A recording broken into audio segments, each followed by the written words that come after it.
Guns, gun control, gun violence.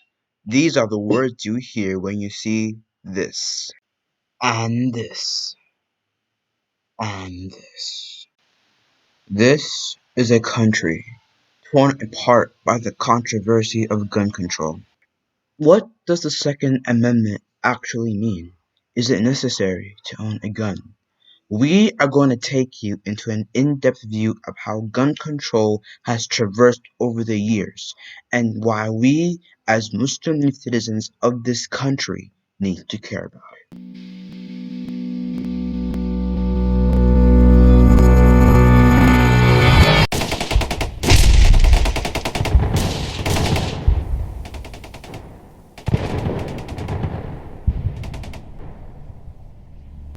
The Pennsylvania State House, now known as Independence Hall, where the Founding Fathers signed the U.S. Constitution in Philadelphia in 1787. This is one of the greatest moments in American history. After years of conflict in the states, the representatives of each of them are now coming together to sign a document that shows how the American government should be run. In the actual Constitution, as a compromise between the Federalists and the Anti-Federalists, James Madison added amendments that proclaimed the rights of every American citizen. One of those amendments states that every citizen has the right to bear arms. This amendment was created as an affirmation to U.S. citizens that they can fight back against a tyrannical federal government and give power to the state militia if necessary. When this bill got drafted and ratified, a lot of people had different opinions about this law. Some people thought that this law was a collective right that only belonged to a state or a federal militia, while others believed that this was an individual right that each U.S. citizen should be given. Back then, at the federal level, gun control was non-existent. That's why some states took it upon themselves to protect their citizens. So as a result, they passed strict gun regulation. However, since gun control was not mandated federally, not every state passed strict gun laws.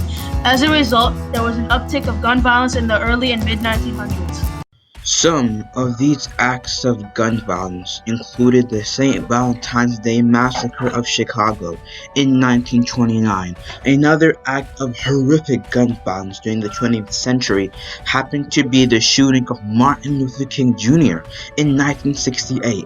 The government attempted to pass laws to lower gun violence in the aftermath of both of these events. You have the National Firearm Act signed by Calvin Coolidge in 1929 in response to the St. Valentine Massacre, and you have the Gun Control Act of 1968 in response to the Martin Luther King Jr. shooting. These are both examples of laws presidents have signed during the century in an attempt to lower mass gun violence. As the years progressed, more laws were created to try and combat the issue. However, these acts of horrific gun violence continued because you still had petty criminals getting their hands on weapons through the black market and private sellers. As we get closer to modern day, in spite of additional laws, the situation worsened. In the modern era, gun shootings are more common and they are more severe. Take the Las Vegas shooting of 2017, where 59 people died and 869 people were injured by Stephen Paddock. And the reason for that was because he had access to dangerous firearms. People wanted the federal government to have a tighter and more constructive way to fix this problem. Their argument was that requiring universal background checks and not allowing people with previous mental health issues to buy a gun is not in any way a violation of the Second Amendment. Others, however, argued that by restricting gun control, the federal government is violating the law and the rights of American citizens. They also argued that by stricter gun laws, the federal government is leaving Americans with no means to protect themselves against violence, which, according to them, was the whole reason the Second Amendment was created in the first place.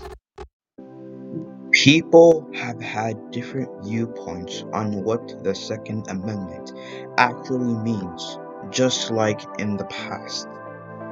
This has been a problem rooted deep in our history that the federal government has been trying to solve but has not been doing a good job.